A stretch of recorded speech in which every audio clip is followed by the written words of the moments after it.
주님 말씀을 사모하는 하나님 나라의 백성들 가운데 하나님 부어주시는 은혜와 평강이 오늘도 충만케 임하시기를 축복합니다. 아멘.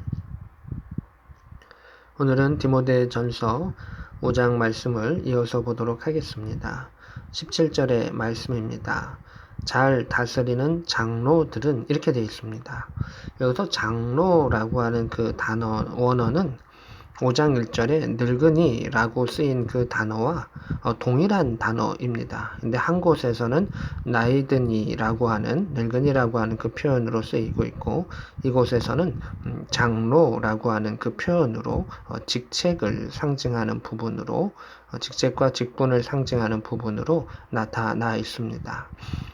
초대교회는 그러한 직분과 직책가 완벽하게 구별되지는 않았지만 다스리는 장로와 가르치는 장로로 이렇게 구별되어서 나아갔던 것을 보게 됩니다. 오늘날 식으로 말하면 다스리는 장로는 교회의 그냥 장로님들을 의미할 수가 있습니다. 교회 전반적인 부분을 의논하고 또 행정적인 부분과 돌보는 일들, 교회 방향성을 같이 결정하는 그러한 부분이 됩니다. 또한 가르치는 장로가 있었는데 그 역할은 이제 오늘날 목사의 역할이 되겠습니다. 잘 다스리는 장로들은 배나 존경할 자로 알되 말씀과 가르침에 수고하는 수고하는 장로들에게는 더욱 그리할 것이니라 이렇게 되어 있습니다. 배나 존경하라 라고 되어 있는 것은 무슨 뜻이냐 하면 교회 안에는 서로 섬기는 자들을 존경하고 존중해 주어야 합니다. 직분자들 안에서 또는 성도 안에서 서로가 서로를 존중하는 것은 당연한 일일 것입니다. 하지만 장로라고 하는 그러한 직책에 있고 또 그 직분을 감당하는 사람은 가정으로 말하면 장자의 직분이다 라고 생각할 수가 있습니다. 유대 전통에는 장자의 직분은 2배의 유산을 받고 또 그러한 책임도 함께 지는 것을 보게 됩니다. 그래서 장로들을 배나 존경한다라고 하는 것은 성도 안에 서로 다 존중해야 하고 존경해야 되지만 가정 안에 큰 형을 존중하고 또 따르는 것처럼 그렇게 같이 나아가기를 원한다라고 하는 모습으로 우리가 생각할 수가 있습니다. 또한 말씀과 가르침에 수고하는 이들, 그 장로들 역시 더욱 그리할 것이니라. 그들에 대한 배나 존경하는 그런 모습 또는 그것보다 조금 더 나은 모습으로 그들을 섬겨줄 것을 이야기하고 있습니다. 왜냐하면 그들의 나이와 그들의 생활과 상관없이 하나의 말씀을 품은 자이기 때문에 그 그릇을 소중히 여기고 존중해 준다면 그 말씀이 더욱더 아름다운 그리스도의 향기 나는 부분으로 나타날 수가 있습니다. 또한 이렇게 보호해야 하고 존중해야 되는 이유는 초대교회 가운데 영적인 공격들이 많았습니다. 20절에 보면 19절에 보면 장로에 대한 고발은 두세 증인이 없으면 받지 말 것이요 이렇게 말하고 있습니다. 다스리는 장로든 말씀을 가르치는 장로든 영적인 공격이 그들을 공격해 와서 모함하는 자들이 많이 있었고 넘어뜨리려고 하는 자들이 많이 있었습니다. 그래서 그들을 아껴주고 보호하고 존중해주고 함께 나아가야 함을 같이 지켜야 함을 말해주고 있는 것을 보게 됩니다. 그래서 장로에 대한 고발은 두세 증인이 없으면 받지 말라. 구약의 그러한 전통이기도 하지만 교회 안에서도 그것을 이어나갈 것을 말하고 있습니다. 18절에 성경에 일렀을 때 곡식을 밟아 떠는 소의 입에 망을 씌우지 말라 하였고 일꾼이 그 삭슬 받는 것이 마땅하다 하였느니라. 이게 왜 갑자기 나왔을까요? 이것은 무엇이냐 하면 장로들, 다스리는 장로 또는 말씀을 가르치는 장로들 가운데 그 일에 전적으로 집중할 수 있도록 교회에서 그들에게 레위인들에게 사례를 주듯이 사례를 주며 그 사역에 헌신할 수 있도록 했습니다. 그래서 교회에서 당연히 그들에게 물질을 제공하고 그들이 물질을 제공받는 것은 당연한 일이다 라고 하는 것을 보게 됩니다. 그래서 우리가 처음 읽었던 17절에 배나 존경할 자라고 하는 것 가운데는 물질의 제공과 또 마음에 그런 가는 것이 함께 간다라고 하는 그 의미가 같이 되어 있습니다. 21절입니다. 하나님과 그리스도 예수와 택하심을 받은 천사들 앞에서 내가 엄히 명하노니 너는 편견 없이 이것들을 지켜 아무 일도 불공평하게 하지 말며 아무에게나 경솔히 안수하지 말고 사람의 죄, 다른 사람의 죄에 간섭하지 말고 내 자신을 지켜 정결하게 하라. 이렇게 되어 있습니다. 교회 가운데에 이러한 행정적인 일들, 또 사람을 세우고 함께하는 일들 가운데 공평하게 행하라, 원칙을 가지고 행하라 라고 하는 것을 말하고 있고, 편견 없이 행하라 라고 하는 것을 볼 수가 있습니다. 자신의 경험과 생각이 아닌 하나님의 말씀에 근거해서 그렇게 섬기고 존중하고 존경하고 나아가라 라고 하는 것입니다. 디모데전서가 목회서신서이고 디모데에게 쓴 편지는 맞지만 디모데만 읽으라고 한 것이 아니라 디모데와 그와 함께 사역하고 있는 그 교회 성도들이 같이 보라고 전달한 것입니다. 그래서 이 내용들은 성도들이 같이 보고 있는 것입니다.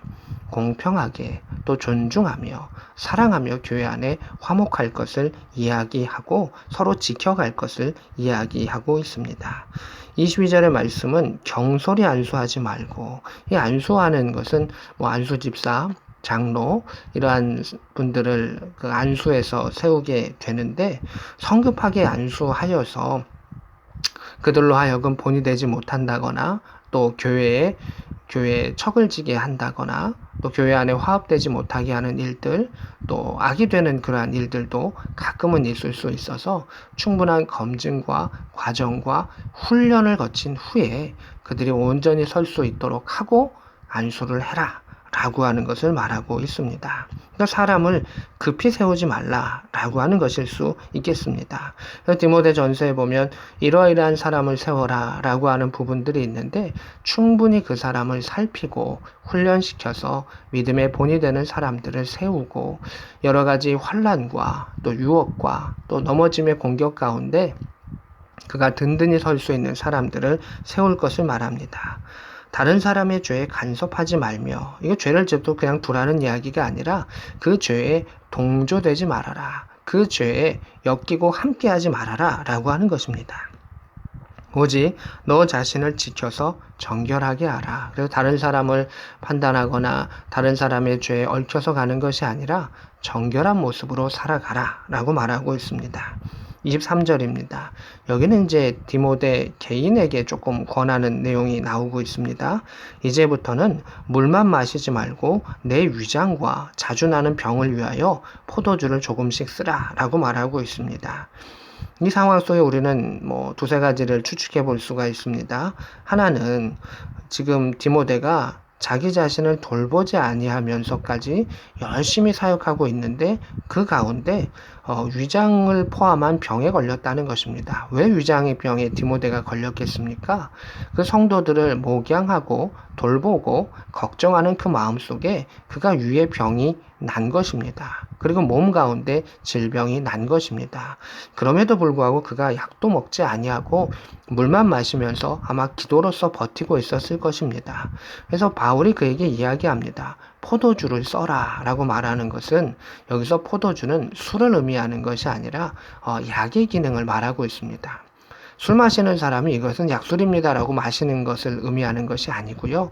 포도주는 그 안에 양분과 또 살균의 의미를 가지고 있어서 약 대신 실제 그들이 사용하기도 했었는데, 그것을 먹으면서 너가 완전히 정결하게 산다고 그것조차도 금하면서 살아가고 있는데 약으로 쓰는 것은 괜찮다. 너는 지금 질병이 있기 때문이다. 그것을 고치기 위해서 기도하지만 포도주를 조금씩 써라 라고 말하는 것을 보게 됩니다. 그래서 우리가 기도로서 전적으로 하나님께 무릎 꿇어야 될 때도 있지만 약이라고 하는 것, 또 하나님 주시는 그러한 환경, 병원이라든가 의료 환경을 사용하고 활용하는 것도 또 필요하다라고 하는 것을 보게 됩니다. 그래서 성령께서 치료하시는 것, 또 성령께서 세상의 도구를 통해서 우리를 회복시켜 주시는 것, 그것을 두루 활용할 수 있어야 함을 보여주고 있습니다.